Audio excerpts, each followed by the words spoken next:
The violent images from Ferguson have sparked a national conversation about police agencies and their weapons. Last week, we told you about a congressman who wants to propose a new law limiting the militarization of local police. That got us wondering how many departments in our area have been the recipients of surplus military equipment.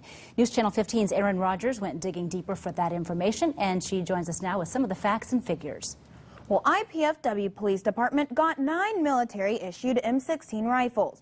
Auburn Police got a grenade launcher, and Steuben County Sheriff's Department even got an forward-looking infrared camera costing nearly $500,000.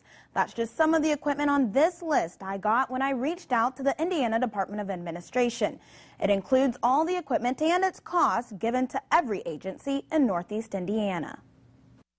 The military surplus for local law enforcement agencies started in the early 90s. For the war on drugs and terrorism. When law enforcement agencies realized they weren't equipped to handle some of the threats. Either get shot or run because they couldn't stop them. They didn't have anything in their arsenal or their weapon systems to counter that. So the program was supposed to be able to help with that and give departments access to equipment they wouldn't have otherwise. It gives us that capability because I don't have any money to buy stuff like that. But as the events in Ferguson unfold, the need for it has been questioned.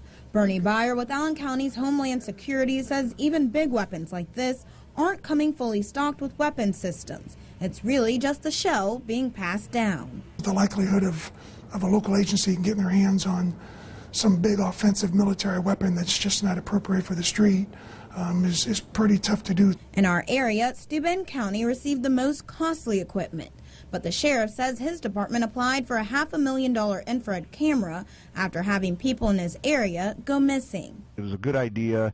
We may be able to utilize this for search and rescue. We have 101 lakes up here in a lot of rural country. Having that ability from the air could make the difference between life and death. But it ended up not even working. The surplus is older equipment, and he says that's how a lot of departments rack up what seem to be a lot of line items. They'll have to get 3 or 4 of these vehicles because they're pretty much in inoperable condition, and they have to piece together. The equipment's free to the department, which people say is a cost benefit to the community. Taxpayers have paid for this once. You wouldn't want a local government to reach out and buy new again. That's taxpayers. We're the same taxpayers.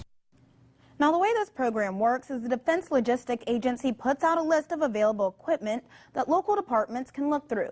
And there is a screening process. The departments do have to give reasons for why they need specific equipment. In Studio 15 tonight, Erin Rogers, News Channel 15.